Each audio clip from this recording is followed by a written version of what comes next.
Shri N Shamsuddin അങ്ങേ 1977 March 30-ന് sir, ഇവിടെ നേരത്തെ അവതാരകൻ സൂചിപ്പിച്ചതുപോലെ പ്രതിപക്ഷത്തെ അന്നത്തെ ഒരു യുവ MLA ഈ നിയമസഭയിൽ നടത്തിയ ഒരു പ്രസംഗമുണ്ട് സർ.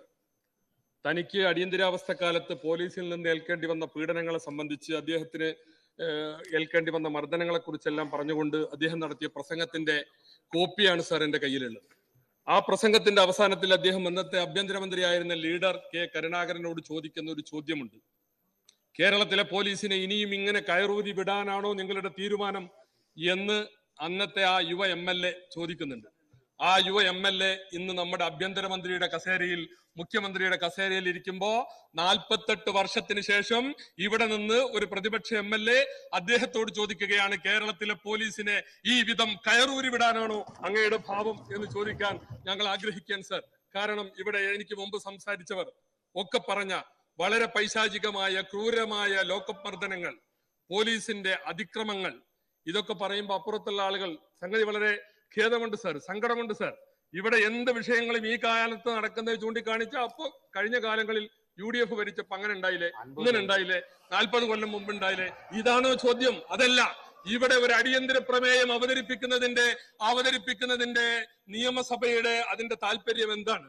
ഈ വിഷയം ചർച്ച ചെയ്യപ്പെടാനാണ്, അതിലെ കുറ്റക്കാർക്കെതിരെ നടപടിയെടുക്കാനാണ്. അത് പറയുമ്പോ അതിനെ ലാഘവത്തോടെ പൊതുവൽക്കരിക്കുന്ന നിങ്ങളുടെ ഈ സമീപനം ജനാധിപത്യ വിരുദ്ധമാണ് എന്ന് പറയാൻ ഞാൻ ആഗ്രഹിക്കാൻ സർ. സർ, അന്നത്തെ അതിനേക്കാൾ ഭീകരമായ രീതിയിൽ കേരളത്തിലെ പോലീസ് പെരുമാറുകയാണ്. വർഷങ്ങളായി പോലീസിന്റെ ഈ സ്ഥിതി തുടരുകയാണ്. അഴിഞ്ഞാട്ടം മൂർധന്യതയിലെത്തിയിരിക്കുകയാണ്. ലോക്കപ്പ് മർദ്ദനങ്ങൾ നമുക്കറിയാം. ഈ ഗവൺമെന്റ് തുടക്കം കുറിക്കുന്നത് അങ്ങയുടെ ജില്ലയിലെ തന്നെ കുട്ടിമാക്കൂലിലെ പട്ടികജാതിക്കാരായ 2 സഹോദരിമാരെ കൈക്കുഞ്ഞുമായി ജയിലിൽ അടച്ചുകൊണ്ടാണ്. പിന്നീട് കസ്റ്റഡി മരണങ്ങളുടെ ഒരു ഘോഷയാത്രയാണ്. അങ്ങയുടെ ആദ്യത്തെ 5 കൊല്ലം 11 കസ്റ്റഡി മരണങ്ങളാണ്. ഇപ്പൊ വീണ്ടും 6 എണ്ണമാണ്. കേരളത്തിൽ 17 കസ്റ്റഡി മരണങ്ങളായി സർ. സാധാരണക്കാർക്കെതിരെ പോലീസിന്റെ അതിക്രമങ്ങൾ പെരുകുകയാണ്. പൊതുജനത്തിന് നേരെ മെക്കിട്ട് കയറുന്ന പോലീസാണ് ഇപ്പോൾ ഉള്ളത്. ജനമൈത്രി പോലീസ് അല്ല, ഗുണ്ടാ മൈത്രി പോലീസാണ് സർ ഇപ്പൊ നമ്മുടെ രാജ്യത്തുള്ളത്. ഇപ്പോഴത്തെ സംഭവ പരമ്പരകൾ നിങ്ങൾ നോക്കൂ സർ. ഇവിടെ അമ്പലവാസിയായ ഒരു പാവം ചെറുപ്പക്കാരൻ, അമ്പലത്തിലെ പൂജയും കർമ്മങ്ങളൊക്കെ ആയിട്ട് കഴിയുന്ന, മദ്യം ജീവിതത്തിൽ തൊട്ടിട്ടില്ലാത്തൊരു ചെറുപ്പക്കാരൻ, ആ ചെറുപ്പക്കാരനെയാണ് മദ്യപിച്ച് കുഴപ്പമുണ്ടാക്കിയെന്ന് പറഞ്ഞിട്ട് യൂത്ത് കോൺഗ്രസിന്റെ മണ്ഡലം പ്രസിഡന്റ്, ആ ചെറുപ്പക്കാരനെയാണ് നിങ്ങൾ പോലീസ് അറസ്റ്റ് ചെയ്യുന്നത്. എന്നിട്ടോ അന്ന് പരാതി കൊടുത്തു, മുഖ്യമന്ത്രിക്ക് അന്ന് പരാതി കൊടുത്തതാ. ഇപ്പൊ പറയണത് അന്നത്തെ സംഭവം അല്ലേന്നാ. അന്നത്തെ സംഭവത്തിന്റെ ഇന്നത്തെ പ്രസക്തി എന്താ? ഇന്ന് അതിന്റെ വീഡിയോകൾ വിവരാവകാശ നിയമപ്രകാരം പുറത്തു വന്നു. അപ്പോഴാണ് ലോകം അറിയുന്നത്, ചാനലുകളിലൂടെ. നമ്മൾ കണ്ടില്ലേ സർ ആ ചെറുപ്പക്കാരനെ എത്ര ക്രൂരമായിട്ടാണ് സർ പോലീസ് മർദ്ദിക്കുന്നത്. അപ്പൊ മുഖ്യമന്ത്രി അന്നും പറയും, നിങ്ങൾ ഇങ്ങനെ ഈ ഒറ്റപ്പെട്ട സംഭവങ്ങളൊക്കെ പറഞ്ഞിട്ട് പോലീസിന്റെ മനോവീര്യം കളയരുത്. പോലീസ് സർ, ഞാൻ ഇപ്പോഴും ബഹുമാനപ്പെട്ട മുഖ്യമന്ത്രിയോട് പറയുന്നു, പോലീസിന്റെ മനോവീര്യത്തെക്കാൾ പ്രധാനമാണ് സർ ഈ നാട്ടിലെ സാധാരണക്കാരന്റെ അന്തസ്സും അഭിമാനവും. ആ അന്തസ്സും അഭിമാനവും ചവിട്ടി മതിക്കുന്ന പോലീസിന് അങ്ങ് നൽകുന്ന ഊർജമാണ് ഈ മനോവീര്യത്തിന്റെ വർത്തമാനം. എപ്പോ നോക്കിയാലും പറയും, നിങ്ങൾ ഈ ഒറ്റപ്പെട്ട സംഭവങ്ങൾ വന്ന് പറഞ്ഞിട്ട് പോലീസിന്റെ മനോവീര്യം കളയരുത് എന്ന്.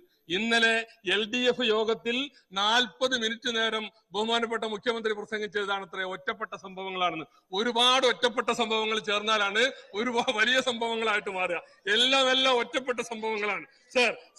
ഇങ്ങനെ ന്യായീകരിക്കരുത് സർ. അത് കഴിഞ്ഞ് നമ്മളെ നെട്ടിക്കുന്ന മറ്റൊരു വാർത്ത കണ്ടു. പീച്ചിയിലെ ഹോട്ടൽ മാനേജർ പരാതി കൊടുക്കാൻ പോയതാ. ഒരു ജെന്റിൽമാൻ, എത്ര പാവപ്പെട്ട ഒരു മനുഷ്യൻ, ഒരു ജെന്റിൽമാൻ, അയാളെ മുഖത്തടിക്കുന്നത് നമ്മൾ കണ്ടില്ല സർ. പോലീസ് പച്ചക്കായലുടെ മുഖത്തടിക്കുകയാണ്, പരസ്യമായിട്ട് കൈക്കൂലി ചോദിക്കുകയാണ് സർ. ഇതാ നമ്മുടെ നാട്ടിൽ വരുന്ന പത്രങ്ങൾ, ആ പത്രങ്ങളില് ഒക്കെ കാണുന്ന ചിത്രം ഇതാ. പോലീസ് ആ മനുഷ്യന്, ഹോട്ടൽ മാനേജറെ മുഖത്തടിക്കുന്നു. 2 പോലീസ് സ്റ്റേഷനിൽ ഇപ്പൊ എന്താ പണി? 5 ലക്ഷം റുപ്യ വാങ്ങിയിട്ട് വീതം വെക്കാണ്. ഇതാ ചിത്രം വരുന്നത്. 5 ലക്ഷം രൂപ വീതം വെക്കുന്ന ചിത്രമാണ് സർ നമുക്കിവിടെ കാണാൻ കഴിയുന്നത്. അങ്ങനെ ആ മാനേജറെ, അയാളെ തെരഞ്ഞു വന്ന ഉടമയുടെ മകനെ ഒക്കെ ക്രൂരമായി മർദ്ദിക്കുന്ന ചിത്രം. കോഴിക്കോട് മുസ്ലിം ലീഗിന്റെ ഒരു പ്രാദേശിക നേതാവ് മാമുക്കോയെ മെഡിക്കൽ കോളേജ് പോലീസ് വലിച്ചിഴിച്ചു കൊണ്ടുപോകുന്ന ചിത്രമാണ് സർ ഇവിടെ ഞങ്ങൾക്ക് കാണാൻ സാധിക്കുന്നത്. ആലപ്പുഴയിൽ ഒരു DYSP ഉണ്ട്. ഈ ജാതി പോലീസുകാരാണ് നിങ്ങളെ കൂട്ടുകാര്. എന്താണ് പേര്? മധു ബാബു. ഒരു സൈനികനെ ഈ രാജ്യത്തിന് കാവൽ നിൽക്കുന്ന ഒരു സൈനികനെ ക്രൂരമായി മർദ്ദിച്ചത് നമ്മളിപ്പോ ഈ അടുത്ത് കണ്ടു. ഒരു കുടുംബ കേസുമായി ബന്ധപ്പെട്ട് ഒരു അഭിഭാഷകനെ വിളിച്ച് ക്രൂരമായി ആക്രമിച്ചത് ഈ ഡിവൈഎസ്പിയുടെ ഒരു ഹോബിയാണ്. ഈ ഡിവൈഎസ്പി അടക്കമുള്ള നിങ്ങളുടെ പോലീസുകാരൊക്കെ ഇപ്പൊ നല്ല ENT സ്പെഷ്യലിസ്റ്റുകളാണ്. നല്ല ചെവി കണ്ടവർ കയറി അടിക്കും.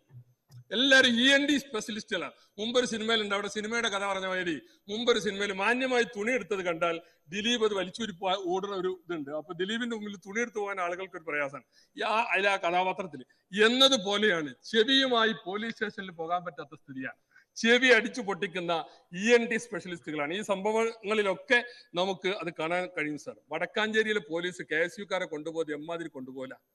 അജ്മൽ അമീർ കസബിനെ വലിയ ഭീകരവാദികളൊക്കെ കൊണ്ടുപോണ മാതിരി മുഖം മുഴുവനും കറുത്ത മുഖം മൂടിയിട്ടിട്ടാണ് സാർ കൊണ്ടുപോയത്. SFIക്കാർക്ക് തലോടലും KSUക്കാർ ഈ വിധമാണ് നിങ്ങൾ ചെയ്യുന്നത്. എന്തിന്? യൂത്ത് കോൺഗ്രസിന്റെ ജില്ലാ പ്രസിഡന്റ് നേമം സജീറിനെ എത്ര ക്രൂരമായിട്ടാണ് SI സമ്പത്ത് എന്ന് പറയുന്ന ആൾ മർദ്ദിച്ചത്. പരാതി തന്നില്ലേ? നിങ്ങൾ വല്ല നടപടിയും സ്വീകരിച്ചോ? 7 വർഷത്തിന് ശേഷമാണ് കേസെടുത്തത്. കോടതി പോയിട്ട് 7 വർഷത്തിന് ശേഷം കസ്റ്റഡി മരണങ്ങൾ. വരാപ്പുഴയിലെ വിനായകൻ എന്ന് പറയുന്ന ദളിത് യുവാവ് പോലീസ് മർദ്ദനത്തിൽ കൊല്ലപ്പെട്ടു. ഞങ്ങൾ തന്നെ ഇവിടെ അവതരിപ്പിച്ച അടിയന്തര പ്രമേയമുണ്ട്. താനൂരിലെ താമിർ ജിഫ്രി എത്ര പൈശാചികമായിട്ട് മലദ്വാരത്തിൽ പോലും ലാത്തി കയറ്റിയ പോലീസാണ് അങ്ങയുടെ പോലീസ്. വളരെ ക്രൂരമായി. അന്ന് ഞങ്ങൾ ഇവിടെ ആവശ്യപ്പെട്ടു കൊലക്കുറ്റത്തിന് കേസെടുക്കണമെന്ന്. നിങ്ങൾ പറഞ്ഞു പറ്റൂലാന്ന്. പക്ഷേ ഇപ്പൊ CBI വന്നില്ലേ? കൊലക്കുറ്റത്തിന് കേസെടുത്തില്ലേ? നിങ്ങൾ സംരക്ഷിക്കാൻ നിന്ന് മലപ്പുറം SP സുജിത് ദാസ് കേസിൽ പ്രതിയായില്ലേ? ഇതൊക്കെ അന്ന് ഞങ്ങൾ അസംബ്ലിയിൽ പറഞ്ഞതാണ്. അപ്പൊ അപ്പോഴും നിങ്ങൾ പറയും പോലീസിന്റെ വീര്യം കെടുത്തരുത്, ഇവരൊക്കെ നല്ല പോലീസാണെന്ന്. ആ പോലീസും നിങ്ങളും തമ്മിലുള്ള ഒരു രാഷ്ട്രീയമായ അവിശുദ്ധ ബന്ധമുണ്ട്. അത് തന്നെയാണ് ഇതിനൊക്കെ നിങ്ങൾ പലതിനും പോലീസിന് ഉപയോഗിക്കുന്നുണ്ട്.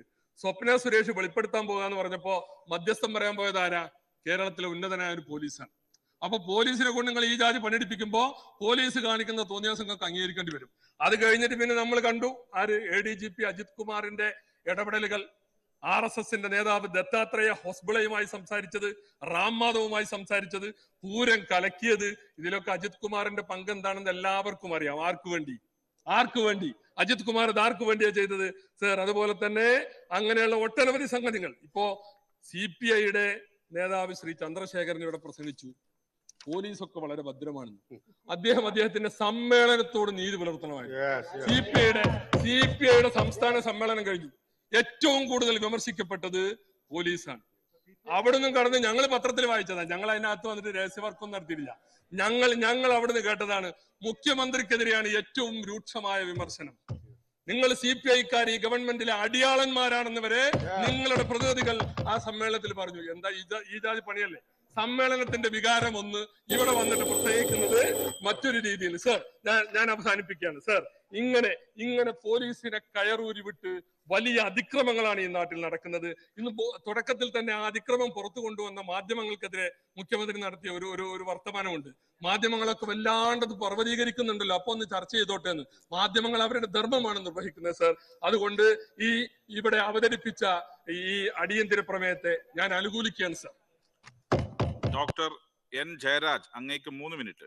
സാർ, ബഹുമാനപ്പെട്ട അംഗം ശ്രീ ചന്ദ്രശേഖർ അദ്ദേഹം ഇവിടെ സംസാരിച്ചു കഴിഞ്ഞപ്പോൾ ഒരുപക്ഷെ തോന്നുന്നത് എന്തിനാണ് ഈ ഭൂതത്തിനെ കുടത്തിൽ നിറക്കിയെന്നുള്ളതാണ്. അദ്ദേഹം നീണ്ട ലിസ്റ്റാണ് ഇവിടെ പോലീസിന്റെ അതിക്രമത്തെക്കുറിച്ച് ഇവിടെ പറഞ്ഞത്. വർഷങ്ങൾക്ക് മുമ്പ് നടന്ന ഒരു